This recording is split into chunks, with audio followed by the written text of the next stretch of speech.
Assalamualaikum dear students. Hope you are all fine and studying properly. Today we will start our new chapter of science textbook, that's volcanoes, earthquakes and tidal waves, and this is the chapter 13 of your book and also the second chapter of your T2 syllabus. तो इससे पहला जो chapter था that's earth sun and moon chapter number 12 वो हमने complete किया, उसके notes भी मैंने आपको प्रोवाइड किए। तो आज हम एक नया चैप्टर स्टार्ट करेंगे। जैसे इस चैप्टर का नाम है volcanoes, earthquakes and tidal waves, so this chapter highlights some natural disasters. वो आफतें जो नेचुरली होती है, कुदरती होती है। तो इस चैप्टर में हम कुछ नेचुरल डिज़ास्टर्स का कॉन्सेप्ट सीखेंगे, वो क्या होती है। ठीक है, तो नेचुरल डिज़ास्टर्स की बात करेंगे। बहुत सारे नेचुरल डिज़ास्टर्स होते हैं, स्टॉर्मस, टॉर्नेडोज, हरिकेन्स, फ्लड्स, सुनामीज। ठीक है, तो यहाँ पे आपको ज़्यादा 3 नेचुरल डिज़ास्टर्स में फोकस करना है, volcanoes, earthquakes and tidal waves.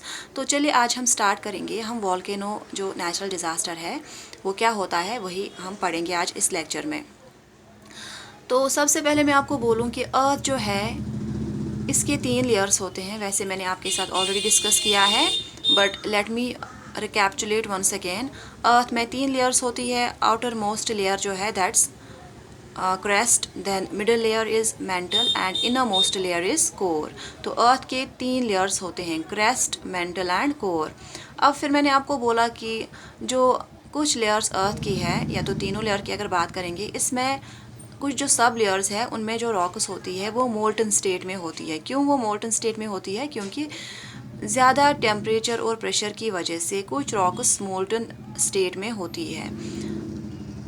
ये भी आप याद रखोगे क्योंकि ये हमें इस लेक्चर में काम आएगा। अब हम बात करें वॉल्केनोज़ की। जैसे आप देख सकते हो यहाँ पे वॉल्केनोज़ क्या होती हैं, इनकी डेफिनेशन क्या है? They are openings in the earth's crust from where molten rocks, ashes and gases inside the earth escape. ये कुछ ओपनिंग्स होती है अर्थस क्रेस्ट में, जो आउटर मोस्ट लेयर अर्थ की होती है उसमें कुछ ओपनिंग्स होती है जहाँ से जो मोल्टन रॉक्स होती है, इनसाइड द अर्थ के अंदर जो मोल्टन रॉक्स होती है या गैसेस की बात करेंगे या ऐश, वो इन्हीं ओपनिंग्स के थ्रू एस्केप होता है। ठीक है, so now what are volcanoes? Volcanoes are openings in the earth's crust through which molten rocks, ashes and gases inside the earth escape. मैं फिर से रिपीट करती हूँ, हमारी अर्थ के अंदर कुछ गैसेस होती है, मोल्टन रॉक्स होती है, एशेस होती है, जो अर्थ के बाहर जाती है। क्यों जाती है? क्योंकि अर्थ के अंदर प्रेशर ज़्यादा डेवलप होता है, जिसकी वजह से वो मोल्टन रॉक्स बाहर जाती है।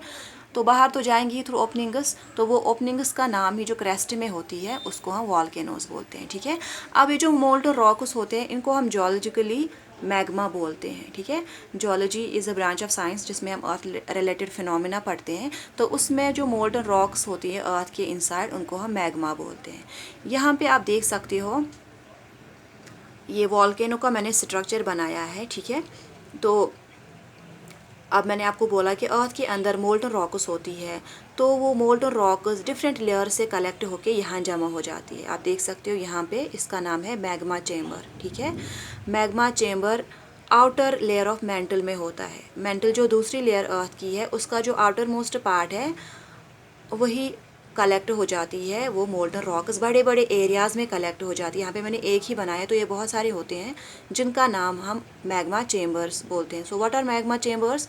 Magma chambers are large areas in the outer layer of mantle where these molten rocks get collected. ठीक है, अब इन मैग्मा चेम्बर्स में बहुत ही प्रेशर डेवलप होता है, बहुत ही ज़्यादा प्रेशर डेवलप होता है, जिसकी वजह से ये मैग्मा जो होता है, मोल्टन रॉक्स, ये बाहर रश होती है, बाहर की ओर ये रश होती है थ्रू दीज चैनल्स। आप देख सकते हो यहाँ पे ये vent, these small channels, these small tunnels which are located above magma chamber and they carry these molten rocks to outer surface of earth. ठीक है, जब ये इरप्ट होते हैं ये रॉक्स, ये गैसेस अलॉन्ग विथ एशेस, ठीक है, आउटसाइड द अर्थ सब बाहर चला जाता है। तो आफ्टर इरप्शन यहाँ पे एक फ्लैटेंड स्ट्रक्चर बनता है, एक कप शेप्ड स्ट्रक्चर बनता है जिसको हम क्रेटर बोलते हैं। ठीक है, सो वॉल्केनो में after the volcanoes, after these magma or molten rocks erupt outside the earth, here a flattened a bowl shaped structure is formed which is called as crater। ठीक है, क्रेटर यहाँ पे बनता है। तो क्रेटर के नीचे वेंट होता है, वेंट के नीचे मैग्मा चेम्बर्स होते हैं। ठीक है, जब ये मोल्टन रॉक्स, जब ये मैग्मा अर्थ सरफेस पे गिरते हैं उस टाइम इसको हम लावा बोलते हैं। So what's lava? Lava is basically magma which falls on earth surface after eruption. जब मैग्मा इनसाइड अर्थ से लेके बाहर अर्थ सरफेस पे गिर जाता है उस टाइम हम उन मोल्टन रॉक्स और मैग्मा को लावा बोलते हैं। ठीक है। सो अब वॉल्केनोज क्या है? वॉल्केनोज अर्थ क्रेस्ट पे कुछ ओपनिंग्स होती है जिनके थ्रू ये मोल्टन रॉक्स और एशेस बाहर चले जाते हैं। तो ये मोल्टन रॉक्स मैग्मा चैम्बर जो एक लार्ज एरियाज होते हैं उनमें कलेक्ट हो जाती है। जब प्रेशर डेवलप हो जाता है मैग्मा चैम्बर में तो ये मोल्टन रॉक्स जिनको हम मैग्मा बोलते हैं वो बाहर चले जाते हैं। दे rush towards the outer surface of earth through these channels which are called as vent। ठीक है। आफ्टर eruption stops यहाँ पे क्रेटर बनता है, a bent shaped structure, a bowl shaped structure। जब ये मोल्टन रॉक्स अर्थ सरफेस पे गिर जाती है उस टाइम हम इसको लावा बोलते हैं। ठीक है। So this is all about the concept of volcanoes. My dear students, अगर आपको कोई भी प्रॉब्लम होगी, कोई भी कंसेप्ट समझने में, आप मुझे विदाउट एनी हेजिटेशन मेरे साथ कॉन्टैक्ट कर सकते हो, आप मुझे कॉल कर सकते हो, मैं आपको वो कंसेप्ट समझा सकती हूँ। ठीक है। Thank you.